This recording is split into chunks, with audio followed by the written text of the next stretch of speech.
Hey, evening. Not good evening, it's good afternoon, in fact. From the UK, good morning, and it could be good evening, depending where you are in the world. Gary Turner here, hope you're doing well.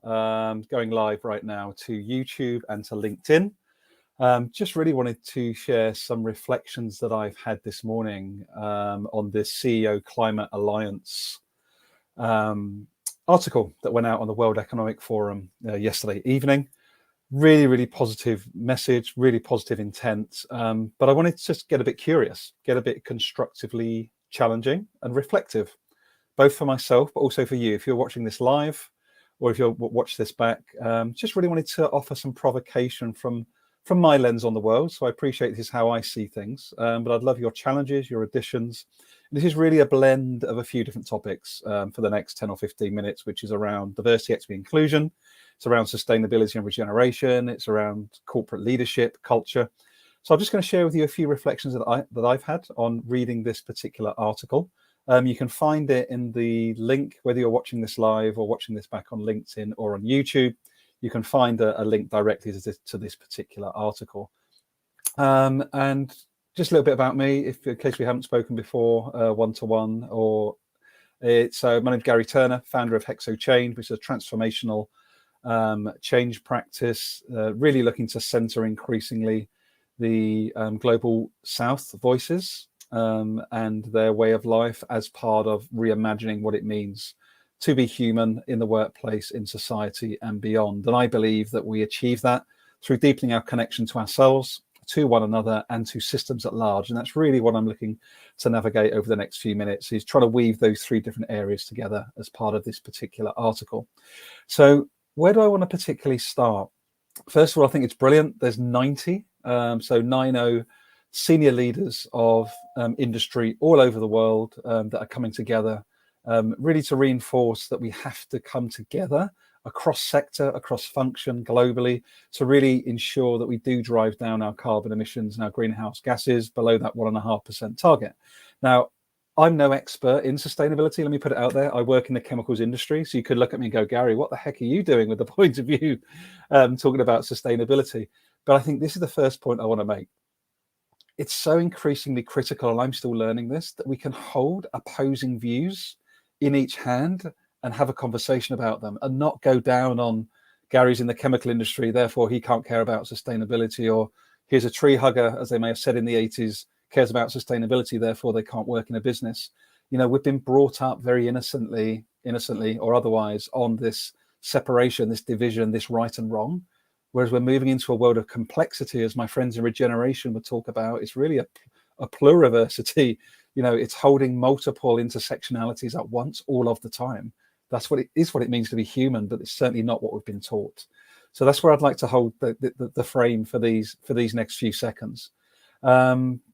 What I want to speak to, one of the things I did with this particular article was I decided to actually investigate the 90 CEOs that have been cited. Again, all very well-meaning, good human beings, I'm sure. I don't believe we come into this world as evil humans. We may learn that, we may be unaware of that, but it's really how do we hold complexity? How do we stay aware of all these different interconnections? So let me share with you something. I'm hoping that this works. I want to share with you a little analysis that I did yesterday evening and this morning around those particular CEOs and those companies that are all contributing very powerfully to this Climate Alliance message with the World Economic Forum. So I'm hoping that you can see that. I'm just going to jump back onto my other screen. It doesn't seem to be popping up at the moment. Why is that? So I'm trying to share an Excel sheet with you at the moment, which isn't working. But excuse me looking away, but let me tell you what that looks like. So I've gone through and literally looked at, you know, who is the CEO of each of these 90 companies? What is the sector that they represent? And what is their demographic, purely by looking at them? So again, please excuse any accidental bias. There's no way for me to understand the full intersectionality of each one of these CEOs. So it very much is just looking at the person, you know, what skin color do they have? What sex do they appear to be? Again, without being able to, if there's no pronouns, it's difficult to state if they're, you know, she, her, him, she, they, etc. I just don't know. So it's very much a crude analysis, but please bear with me. I think it's quite a startling analysis. So of those 90 CEOs that are cited in this one article, bearing in mind, this is going across banking, this is going across pharmaceuticals, this is going across chemicals, it's going across rare earth metals, as some of the most critical building blocks to what we class as society being today. Of those CEOs, you are looking at over, here we go, get ready for it, over 90% of those 90 CEOs are white and male. Point number one. Question for us all to be exploring there. Then we look at gender, again, based on my purely view. I don't know any other intersectionality. What we're looking at is only 8% being what appears to be female in terms of CEOs of those 90 global leading CEOs. And this is where it gets really interesting for me. If we actually look at, I've done some research around, the number of people on the planet. So it's estimated to be 7.8 billion people on the planet. Think about that for a second. How many are Caucasian? So across how we might identify male, female, there are a lot of other intersectionalities and genders as well, or identifications. But just looking at these, the few demographics I've looked at, there's this correlation between 1.2 billion of the 7.8 billion human beings on this planet are of Caucasian descent. That means that there are so many more billions that are, ethnically diverse, are black, are, Asian, however they may identify. The key point I want to hold here is over 90%, 90% of these global CEOs are white and male. Yet across white, male and female, as we may identify, there's 1.2 billion of a global population of 7.8 billion. That's 15%. So this is where we've got a systemic challenge, like in amongst all of the stuff that's going on. What's really, really important, I want to hold space for this, as a white male in that inverted commas dominant group, how can it be acceptable that a dominant group that represents less than 15% of the global world population is able to lead manufacturing, banking, food manufacture, pharmaceutical, technology, accountancy? There is no way we are going to drive the sustainability initiative anywhere near as quickly as we otherwise would if we had diversity. This is why diversity, equity, inclusion is so bloody important. I'm not anti-me. I'm not anti any one of these 90 amazing CEOs that will all be leading in their field. The point is, are we missing a massive trick by not being way, way, way more intentional in having more diversity at the top, like right at the top of these organizations? So let's add another thing into the mix.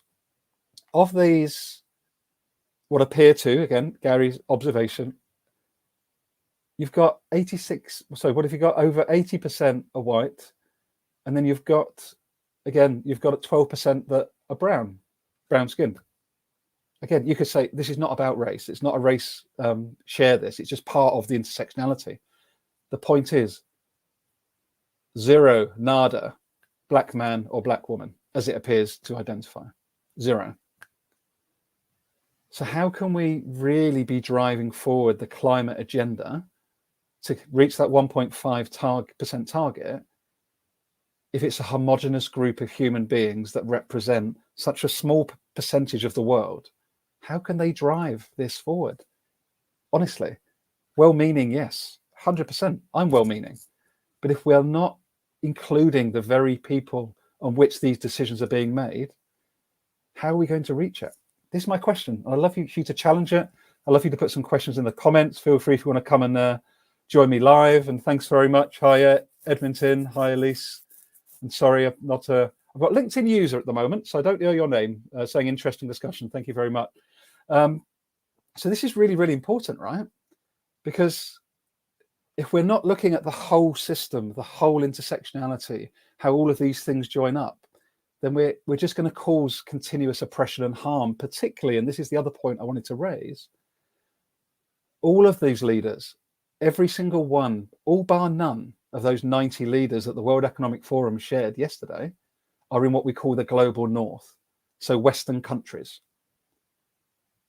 There is no representation that I can see from indigenous tribes. There is no representation from global south leaders. There are, of course, some leaders that will have originated, I am sure, from global south countries. But every corporation that is represented is a global north corporation. What does that tell us? That tells us very innocently, maybe intentionally, by accident, who knows? But my question is for you, watching this live or watching it back, and for me, is how can that be healthy? How can that sustain and even move to regeneration of our global systems if we have the dominant white male system, which is only less than 15% of the global world population, driving the decision making for the other 7/8 of the planet? How can that be sustainable, let alone regenerative? So I just want us to get really, really curious, because I see a lot of stuff on social media. I've been part of it in the past, where we shout our stuff about culture and leadership and being more inclusive. And that's all really, really important. We've got to do what we can within our sphere of influence. But those are, if we look at that as separate parts, that we're not considering the whole, we will just perpetuate the problem.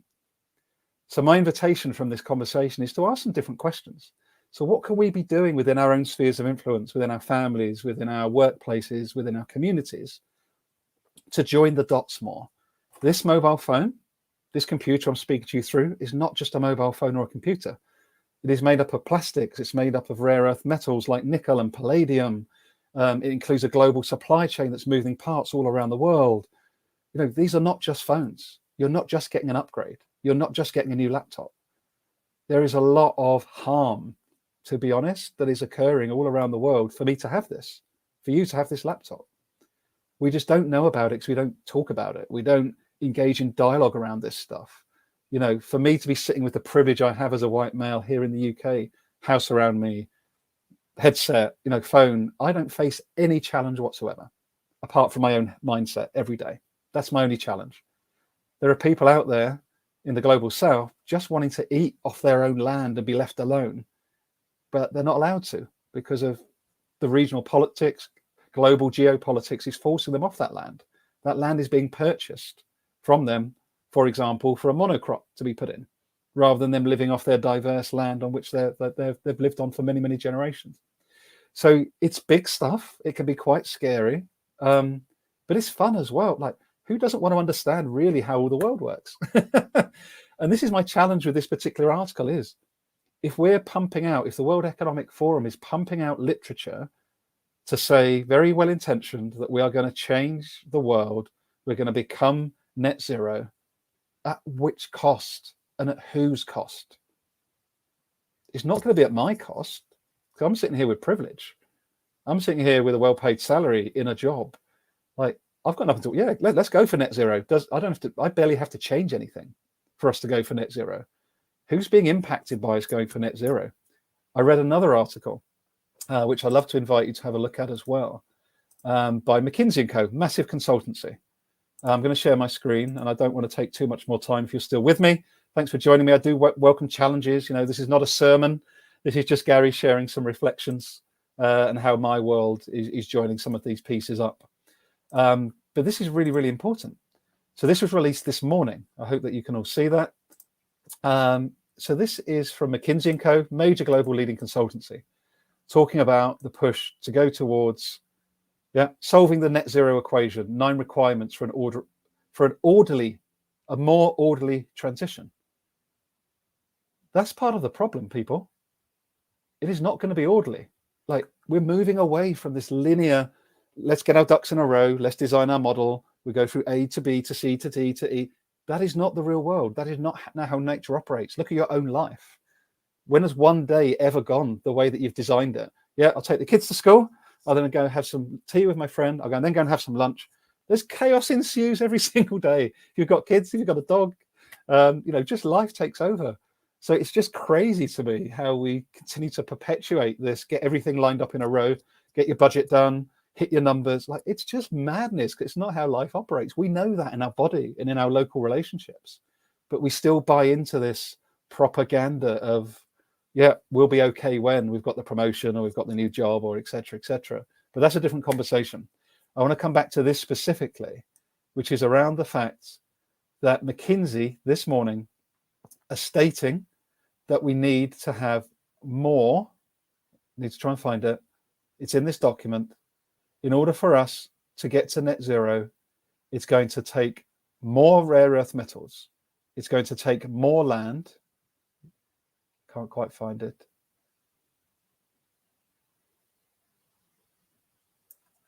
Is it this one? Oh, here we go. Raw materials, both used in large quantities today, such as copper and nickel, and those currently considered relatively niche. Example, lithium, cobalt, rare earth metals. Bearing in mind, what we're communicating through right now uses a lot of that stuff, okay? They're talking about we're going to need more of it. That's terrifying. That's a terrifying prospect, that for us to get to net zero and to turn our planetary challenges around, we're going to take even more out of her. Does that correlation, does that sit well with you? For us to turn around our planetary challenges, we need to take more out of the planet. Just doesn't add up. Makes no sense. The second, land, we're going to need more land to cover out our renewables capacity. What's the risk of taking more land? More impact on indigenous tribes, more impact on the global south. As the West continues to try and be more sustainable and reach net zero, who gets impacted? It won't be me. It won't be those in the global north, in the US, in Europe, in Australasia. It's going to be in Africa again. It's going to be in Latin America. It's going to be in the Philippines. It's going to be in Southeast Asia. It's going to be in India. That's who's going to get impacted. It's not going to be me. And this then, to go full circle as I wrap up, we need to ask better questions. Like, there's nothing here about degrowth. There is a lot of conversation at the moment around the need to actually reduce our consumption, to reduce the growth methodologies that we're so used to living within. Growing double digit quarter on quarter, year on year, it is not sustainable. Mergers and acquisitions, it is not sustainable. We already know that some of the country birth rates are starting to reduce. Young people are not prepared to bring their kids into this world, and nor would I. So my invitation today, sorry, I went up to 17 minutes. My invitation today is get really, really curious. When you see these articles coming out about reaching net zero, we're going to turn around our planetary challenges. Who's stating that? What's the demographic? Where do those people come from? More importantly, who's not being heard? Who's not being seen? What's the potential externality or impact of the choices that I'm making? Super local, like what can you do right within your 6 square feet? But also thinking about what's the impact. Another example for you, the British Plastics Federation here in the UK. Watched a brilliant documentary recently. I think it's the story of plastic, but I'm in the chemicals industry. That's my day job. Love the people in it. It's doing important work based on the current paradigm, but the current paradigm is not sustainable. So what they looked at is that the British Plastics Federation, and you can go and look this up yourself on the BPF website, they made a statement something like, this is not completely verbatim, we need to continue to export our plastic waste because we do not have enough recycling capacity. Just hold that question for a second. My own country, because of our overconsumption of stuff that uses plastic, has to export more of it because we do not have the capacity to process and recycle. So we export it. Over 1/3, in fact, goes to foreign countries. What's wrong in that equation for you? For me, again, wrong question. Why are we not asking the question of why are we actually using so much plastic in the first place that we need to export it when we don't have the capacity to process it? And then there's a second question for me, which is, why are we even using plastic at all? Now, I'm surrounded by plastic. So this, again, there's no judgment in this. This is as much for me as for you. But this is where we need to get curious, I believe. And I really hope you take something away from this. I appreciate the few of you that have popped on and shared a comment. Again, this is not about judgment, not to blame anyone. I think that it's brilliant, this intention that's being set. But intention is not enough. There needs to be collaboration. There needs to be genuine engagement with those communities that will be most likely to be impacted. And that's what my work is going to be through Hexo Change. which represents the human exponential organization. I believe every single one of us has got exponential potential within us. And it's how do we unlock that? And we don't unlock it through homogeneity. We do not unlock it through more of the same. We unlock it by allowing every single human being to be seen, to be heard, and to be valued. And that means creating the conditions to allow that to come to the fore. It's not just a workshop over an hour and a half. It's conditions, it's culture, it's environments, and it's being super intentional around creating those and co-creating those, both on a global north and global south basis, and also in our workplaces and at our homes as well. So I hope you took something away from that. I'd really love you can DM me, let me know. You can find me on LinkedIn. Well, my email is gary.turner@hexochangenow.com. This is a bit about how I think. You can follow my podcast, the Value Through Vulnerability podcast. And yeah, I say I am the product. The way I think and can join these different dots together so easily is because I've got support of an amazing global network, both global south, where I have a spiritual guide that continues to feed into me every day. I've got an amazing network there. I've got a network in the global north. No, I am a product of understanding the world better through this incredible network of human beings.